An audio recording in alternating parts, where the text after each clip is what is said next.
L'Ukraine visée par les critiques après avoir tenté de prendre des sanctions contre des journalistes occidentaux. Les autorités ont décidé d'interdire de territoire 41 journalistes étrangers pendant un an.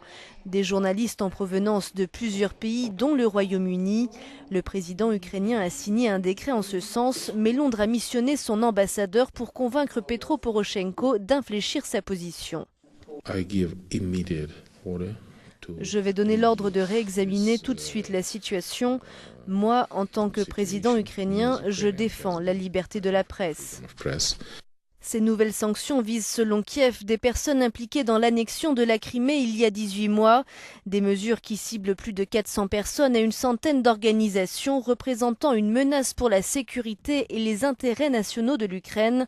Plusieurs banques et 25 compagnies aériennes russes sont aussi concernées, dont 2 qui n'existent plus.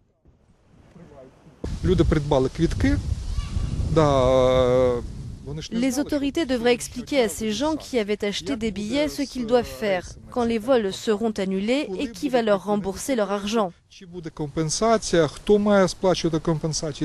Ces mesures interviennent à un mois des élections locales ukrainiennes pour pénaliser les leaders séparatistes de l'Est du pays qui ont organisé un scrutin anticipé. Les sanctions imposées par l'Ukraine devraient durer au moins un an. Petro Poroshenko a appelé ses homologues européens à étendre leurs sanctions à l'égard de la Russie à l'approche des élections illégales dans le Donbass.